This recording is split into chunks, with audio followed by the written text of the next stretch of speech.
Boa noite. Boa noite. É, de volta com o último episódio da segunda temporada do Degustube. Esse aqui demorou um pouco para sair, como vocês podem perceber, que nós estamos em dois lugares diferentes, porque para quem não sabe, o Phil foi morar nos Estados Unidos, trabalhar lá numa cervejaria no estado de Michigan, e isso causou um impacto aqui no Degustube, porque agora a gente só vai poder avaliar cervejas que a gente tem nos dois lugares, que é o caso dessa cerveja de hoje. Antes de falar de cerveja, Phil, conta um pouco por que você foi para aí, como que você está aí, há quanto tempo. Eu pretendo falar isso melhor no meu blog, que eu vou fazer mais umas entradas lá no futuro. Tô demorando para fazer isso, mas eu vou acabar fazendo isso quando eu tiver tempo. E eu fiz o curso do Siebel, que alguns brasileiros já fizeram. Acho que a gente deve ter uns 5, entre 5 e 10 pessoas do Brasil que já fizeram esse curso do Siebel, que tem vários tipos de curso Siebel e basicamente o curso de cervejeiro mesmo. Fiz o curso e comecei a procurar emprego nos Estados Unidos para tentar é, trabalhar como cervejeiro em cervejaria dos Estados Unidos mesmo e aprender do jeito que eles fazem cerveja. Depois que eu terminei o curso, eu consegui um emprego aqui em Michigan e desde então estou aqui. Já faz 6 meses, quase 7 já que eu estou aqui já. Então, agora não tenho previsão de volta, mas é isso. Tô aqui Como aproveitando. até aqui todos os episódios do Degustube que a gente foi soltando, eles foram filmados antes do Phil ir embora. Então esse faltou um só para completar a temporada, que é o que nós vamos fazer agora. E para a temporada seguinte, provavelmente, a não ser que eu vá para lá ou ele volte para cá, a gente consiga filmar alguns juntos, mas senão vai ser nesse formato, que prejudica um pouco porque é feito pelo Skype. E então a qualidade de vídeo não é tão boa, mas a gente deu umas melhoradas, estamos com microfone, pelo menos eu estou com microfone, não sei se vai dar para perceber uma melhora no áudio. Mas vamos lá, vamos para a cerveja de hoje, que essa que o Phil me mandou pelo correio, ele tem um outro exemplar lá, que é a Pumpkin da Southern Tier Brewing Company, é uma Imperial Pumpkin Ale, cerveja típica ali do mês de outubro, setembro, outubro, novembro, né? Fala um pouco da Pumpkin, Phil. Essa pumpkin aqui, ela diverge um pouquinho da maioria das pumpkins que acaba saindo lá para setembro, e isso tem mudado, que a procura começa, que antes era basicamente em setembro, agora está aumentando para agosto. Então essa cerveja aqui é para ser uma versão mais imperial de pumpkin. A maioria das pumpkins, e isso, eu estive aqui nessa época toda, realmente muitas pumpkins ales que saem por aqui. A maioria na faixa de 5 a 6,5%, talvez até 7%, mas elas não passam muito disso. É um estilo que é, pode ou não usar é, a, a abóbora Em si, inteira, né? a abóbora in natura, o que você encontra, que você tira da terra mesmo, ou você pode usar em lata. E isso que é uma das críticas que se faz para alguns tipos de cerveja que começam a ser soltadas lá para agosto, é que você só consegue fazer cerveja com lata, porque não é época de colheita ainda, então você teria que soltar ela lá para outubro, setembro mesmo. Mas é um estilo que carrega bastante nos temperos, muito mais do que na abóbora, e o tipo de tempero que se usa é basicamente os tipos de tempero que se usa em torta de abóbora, assim, que é noz moscada, canela, coisa desse tipo, assim. Cravo. Cravo também, e tem os estilos que são mais carregados em cravo e os que são menos, aí começa a haver variâncias, assim. E essa cerveja em si é uma das que mais me impressionou, que da primeira vez que eu tomei, ela tem Nós vamos já descrever ela em loco aqui, mas eu já tomei ela algumas vezes antes, acho que o Phil também. Ela é uma cerveja muito diferente das outras na potência de aroma dela e de sabor, assim. Tem gente até que não gosta, que ela é uma cerveja realmente extrema nesse aspecto dos temperos e na baunilha, né? Também ela tem muito, mas Mas vamos lá, vamos abrir aí, Phil. Você abre a sua aí, eu abro a minha aqui pela primeira vez. São Engraçado. garrafas de 600 ml. Já sai um cheiro bom aqui, hein? Na hora que abre.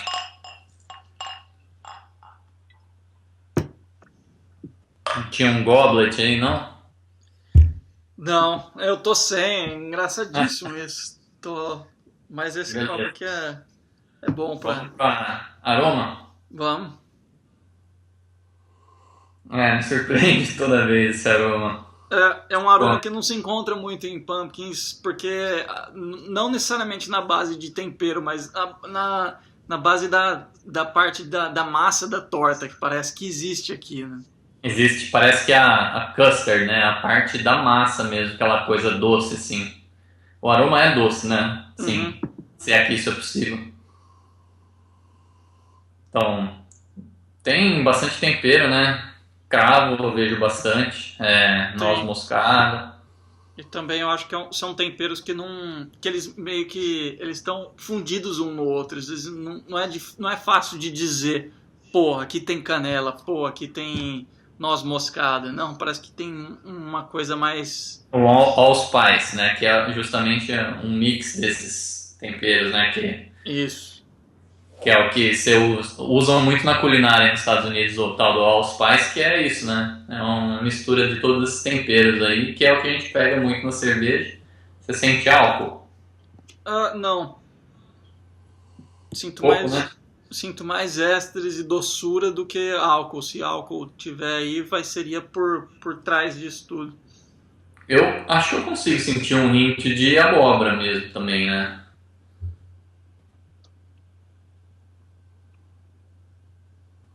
Você bebeu já? E eu tomei já. Aguentou, né? Ela chama o gole. É. Antes de você falar do gosto, vamos para a aparência dela.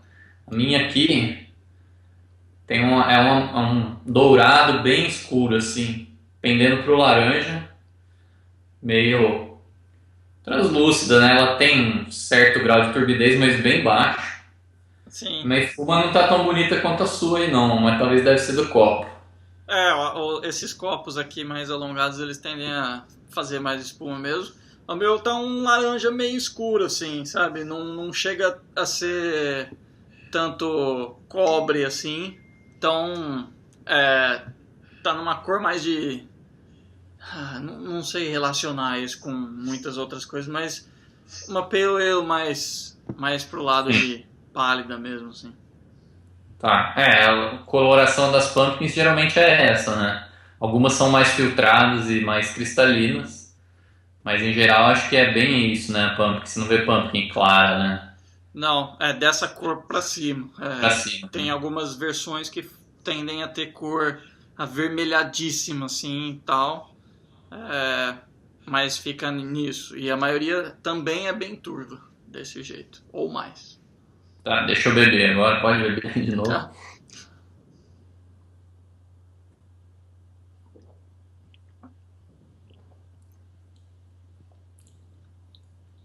Bem explosivo, né?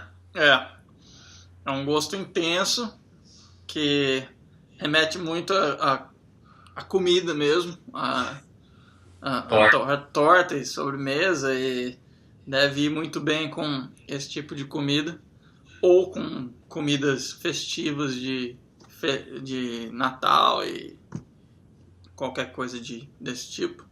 Mas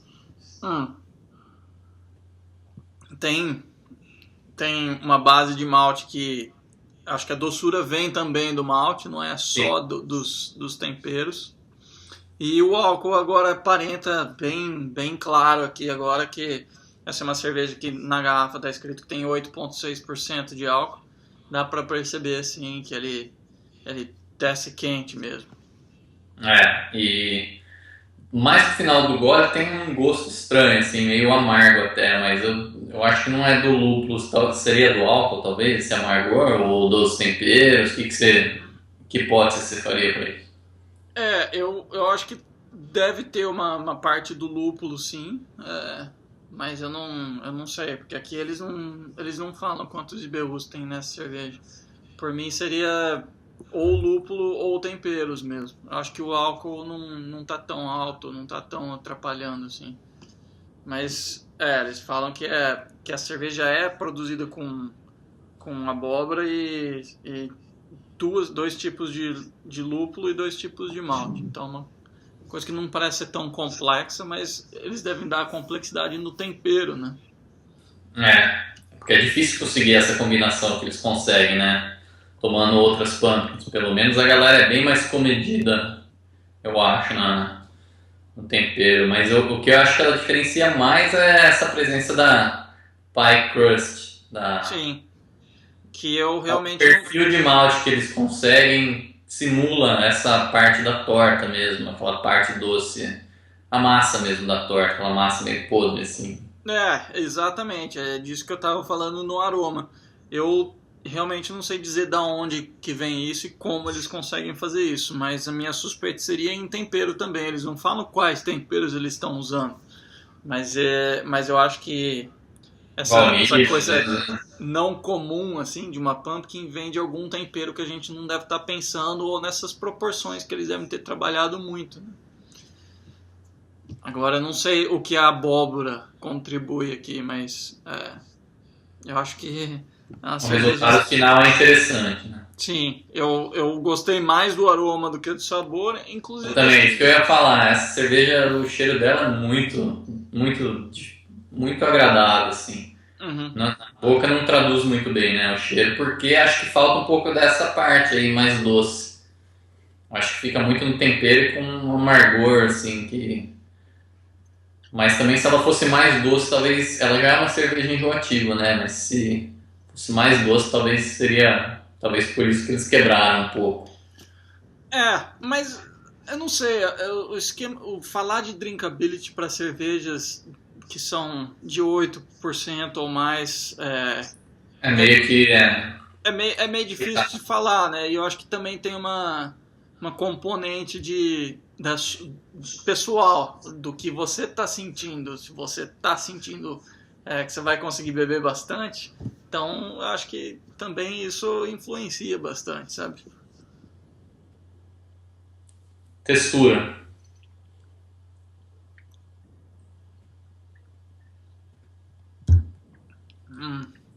O corpo dela é alto, né? É um corpo de médio alto. Tem bastante, provavelmente pelo sabor intenso e pela presença de álcool, ele é um corpo... Tá bom, não é alto, médio alto eu classificaria. E a carbonatação média alta também, pelo menos no meu exemplar, não sei se eu... O meu exemplar eu daria um corpo de médio alto também. Não daria alto porque se você comparar com algumas cervejas tipo Imperial Stout, você percebe que isso está abaixo. E a carbonatação eu daria médio, não chegaria a dar médio alto, porque pra mim não tá aparecendo assim que tá muito carbonatado. Tem algumas cervejas que você toma um gole e percebe as bolhas assim na sua bochecha, na parte interna, agredindo. E essa aqui não é tanto. Acho que é uma tendência mais dos americanos também de fazer menos carbonatado do que a maioria que a gente toma no Brasil, por exemplo. Tá. E aí, considerações finais. Você recomendaria? O que essa breja representa? Você acha que tem pumpkins melhores? O que você acha? Com uma nota geral assim, eu recomendaria, se eu pudesse colocar 5 pumpkin ales para se tomar, para alguém que não conhece pumpkin ale tomar pela primeira vez, essa estaria certamente entre elas, porque eu acho que não existe exemplos iguais a essa cerveja. Ela é única e ninguém consegue nem copiar isso, como se fosse uma Coca-Cola, assim, sabe? Ninguém consegue chegar perto do que ela é. Então eu acho uma cerveja excelente, gosto muito mesmo. Acho que acompanha pratos facilmente. Sobremesas também. Sobremesas, e em qualquer festividade, eu acho que seria que tem comida, acho que caberia incluir ela. E eu acho que existem outros tipos de pumpkin, mas eu não sei se essa seria a minha favorita, assim, de sempre, porque ela é muito alcoólica, meio difícil de beber, mas com certeza estaria na minha top 5, talvez top 3, assim. Uhum. E você? Então, aí entra naquela discussão, se você quer, pumpkin é um estilo, não é um estilo do dia a dia. Não. Então, se você quer uma pumpkin, é porque você quer uma ou duas, vai, no máximo. Você não vai ficar tomando pumpkin todo dia. Então, eu acho que eles têm essa liberdade criativa de fazer um negócio mais brutal, assim. Tipo uma session pumpkin, eu acho que... Eu acho que Imperial Pumpkin é um estilo que, já que vai fazer pumpkin, que faça um negócio assim. Na minha opinião, acho que eu prefiro Imperial Pumpkins a Pumpkin Ales normais, assim. Isso que eu queria chegar, assim. Desde a primeira vez que eu tomei essa cerveja, eu curti ela muito também. Eu acho que nem se falou, ela é incomparável, principalmente no aroma dela. Sabor também, mas o aroma dela é um negócio indescritível. Vocês têm que sentir para conhecer, assim. Sim. E eu acho que também eu recomendo muito. E ela tem um hype meio alto, assim. É difícil. Acho que eles aumentaram até a capacidade de produção dela, porque antes era mais difícil de conseguir. Mas é uma cerveja que todo mundo compra uma quando sai todo ano e guarda, assim. É uma cerveja muito interessante se você estiver passando pelos Estados Unidos em viagem, nessa época aí que saiu o quê? Setembro, outubro, acho que ela sai. Acho que é em setembro que sai. Tipo, começo de setembro ela sai. Então, vale a pena comprar um exemplar, porque ela é muito diferente, muito interessante, né? Sim. Não é uma cerveja do dia a dia, mas é uma cerveja interessante de se tomar uma vez e mostrar para outras pessoas. E é uma cerveja que não tem muita carga de lúpulo, então acho que dá para guardar assim. Você tá falando de comprar e guardar, acho que dá para guardar assim por um ano, talvez. Claro que quanto mais fresca, melhor, mas acho que o teor alcoólico ajuda a guardar, a preservar ela. Os temperos não vão ir embora tão rápido assim. Você consegue relacionar essa cerveja com alguma variedade ou algum exemplar brasileiro? A gente não tem muita coisa aí, né? Então, não temos, mas recentemente, agora eu não vou lembrar, mas chamava, acho que Jerimum, mas que eu comprei, que é uma das brasileiras que mais chega nesse perfil de tempero, assim. Porque as outras que eu tomei eram muito... Mesmo a do Renato, da Sauber, é bem boa também, mas ela não é uma cerveja explosiva, né? E essa é a que chegou mais perto dessa em termos de tempero. E eu gostei, assim, mas ela não ela não tem esse teor alcoólico todo. Deve ter uns 6, 7, assim, no máximo. Eu acho que dá até para fazer uma distinção entre pumpkins de uma Imperial Pumpkin para uma Pumpkin normal. Mesmo que sejam os mesmos temperos, elas se diferem bastante por essa doçura, meio que acaba sendo estilos diferentes, se é que existe isso. Então não me recordo de ninguém que faz Imperial Pumpkin, não, no Brasil. Então, fica a dica, né? Eu acho que Pumpkin não existe uma época certa, poderia ser lançado no Halloween ou não, mas é uma cerveja que só pela curiosidade dela, só por ela ser única, ela atrairia... não seria a cerveja que venderia mais de uma cervejaria do Brasil, mas com certeza teria pessoas curiosas em comprar e tomar e guardar para determinadas ocasiões. Né? Beleza, então. Vamos encerrar? Vamos? Último episódio. Espero que vocês voltem para nossa nova temporada ainda em construção. Nós vamos tentar achar cervejas que o Phil consegue achar lá e eu consigo achar aqui. É claro que existe esse viés de, às vezes, uma garrafa é diferente da outra, né? Então, mas na medida do possível, a gente pode até comparar lotes, mais ou menos, e tentar falar o que um está sentindo. Não é o ideal, mas é o que a gente tem, né?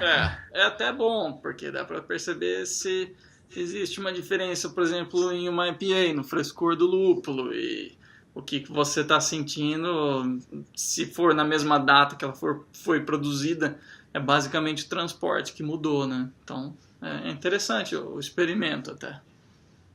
Então, beleza, filho. Então um brinde virtual aí. Até o próximo episódio. Até. Tchau. Tchau. Back is that